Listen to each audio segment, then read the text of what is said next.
¿Alguna vez se han preguntado qué hace falta para convencer a alguien que no cree en sí mismo de que está destinado a algo grande?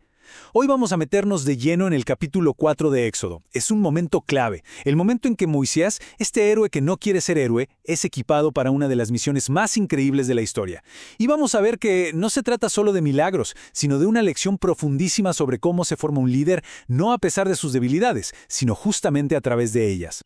Y todo empieza aquí, con la duda de Moisés. Así, cruda y honesta. A ver, pensemos un momento.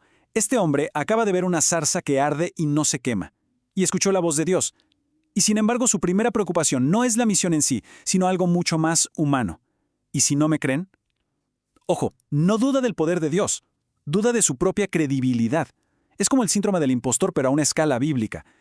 Y ese miedo tan real es el motor de todo lo que está por venir. Frente a esta duda tan humana, la respuesta de Dios no es un discurso, es una demostración. La primera lección para Moisés no va a ser con palabras, sino con poder puro y duro. Y todo empieza con lo más simple que tiene en la mano.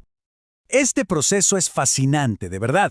Un simple bastón de pastor, algo que es parte de él, de su identidad, de repente se transforma en algo aterrador, algo vivo. Y fíjense en la psicología del momento. Primero, Moisés huye de la serpiente, lo que refleja su propio miedo a la misión. Pero luego Dios le ordena que la tome por la cola. Un acto que va en contra de todo instinto, un acto de pura fe. Y al hacerlo, ¡pum!, la amenaza vuelve a ser una herramienta. La transformación no es solo de la vara, es un ensayo de la propia transformación de Moisés. Entonces, el punto clave es este. La señal no es para el faraón. Todavía no. Es para su propia gente, para Israel. Está diseñada específicamente para callar esa primera duda de Moisés. Es una prueba física, imposible de negar, de que su misión no es un capricho suyo, sino un mandato divino. Pero claro, a veces una sola señal no basta. La incredulidad puede ser muy terca. Así que Dios, para construir su caso, pone más evidencias sobre la mesa. Pruebas que ya no son solo externas, sino que tocan lo más profundo y personal.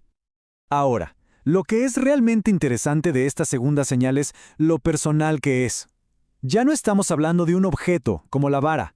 Ahora se trata del propio cuerpo de Moisés. Esto eleva la apuesta. La demostración se vuelve mucho más íntima, dramática, imposible de ignorar. El impacto visual tuvo que ser brutal. Meter la mano sana en el manto y sacar la cubierta de lepra, blanca como la nieve, es una imagen de enfermedad, de muerte casi instantánea. Es un símbolo del poder absoluto sobre la vida y la salud, un poder que literalmente está en las manos del mensajero. Y tan rápido como aparece la enfermedad, desaparece. Y esto es clave. El poder que se está demostrando no es solo para dañar o para maldecir, sino también para restaurar, para sanar por completo. Es un mensaje de esperanza metido dentro de una demostración de poder que da miedo.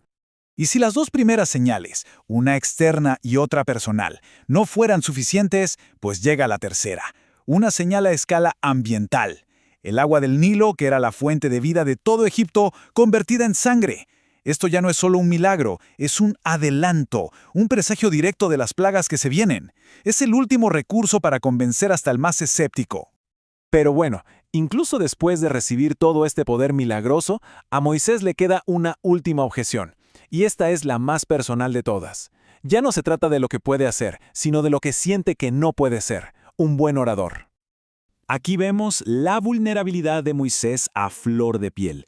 A pesar de haber visto el poder de transformar varas, de transformar su propia carne, su inseguridad más profunda sigue ahí.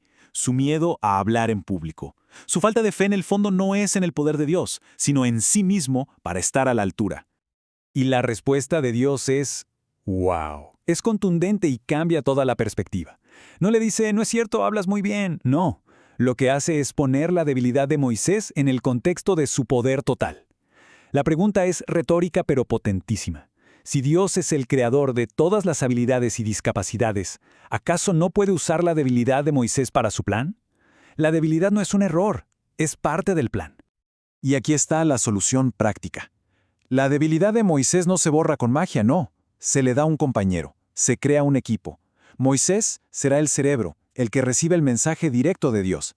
Y su hermano, Aarón, será la voz. Una solución brillante que respeta la autoridad y al mismo tiempo resuelve el problema práctico. Con todas las dudas resueltas, armado con señales y con un portavoz, la fase de preparación se acaba. Ahora, por fin, empieza el viaje.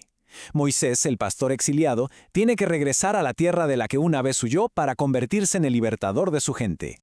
Y vemos una progresión súper clara y ordenada. Primero, cumple con sus deberes familiares, pidiendo permiso a su suegro. Luego, recibe una confirmación divina que le quita un peso de encima.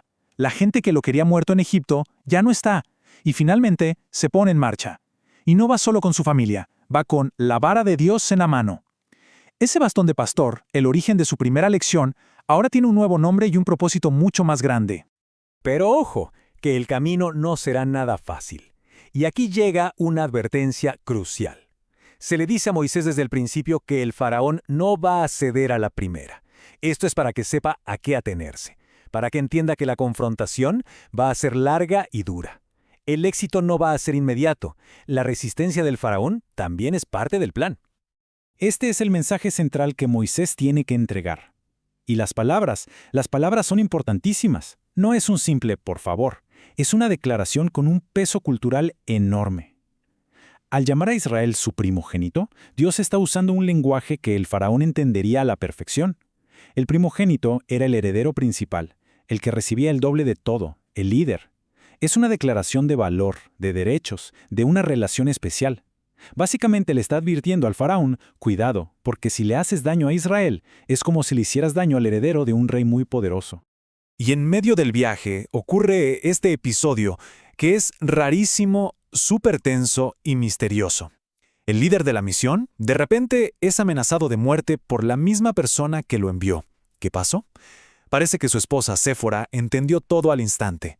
Actuó rápido, realizó el rito de la circuncisión en su hijo y eso calmó la amenaza. Es un recordatorio, bastante brusco por cierto, de que el pacto y la obediencia en todos sus detalles son absolutamente fundamentales para esta misión. Bueno, superado ese peligro en el camino, Moisés por fin llega a su destino y se encuentra con su hermano Aarón.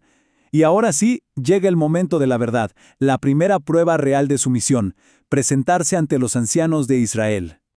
La estrategia es muy clara.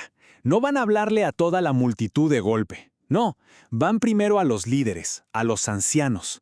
Si logran convencer al liderazgo, el resto de la gente los va a seguir. Es un movimiento político y espiritual muy inteligente para asegurar que el pueblo esté unido desde el principio. Y vemos el plan divino ejecutado a la perfección. Tal como se había acordado, Aarón toma su papel de portavoz, comunica el mensaje. Mientras que las señales milagrosas, las mismas que convencieron a Moisés, se realizan ahí, en vivo, para que todo el mundo vea que esas palabras son de verdad. Y la fe del pueblo no fue algo solo mental, sí, te creemos. Fue una respuesta emocional y espiritual súper profunda. Nació de darse cuenta de que no habían sido olvidados en medio de tanto sufrimiento. La noticia de que Dios iba a intervenir no solo les dio fe, sino que los llevó a la humildad, a la adoración. Es el primer gran éxito de la misión. El capítulo termina con una nota de victoria, sí, pero también de mucho suspenso. Convencer a su propia gente, que estaba desesperada por un poco de esperanza, fue el primer paso. Pero la gran pregunta queda en el aire. ¿Será suficiente esta fe recién nacida y estas señales para desafiar al hombre más poderoso del mundo? La verdadera prueba apenas está por comenzar.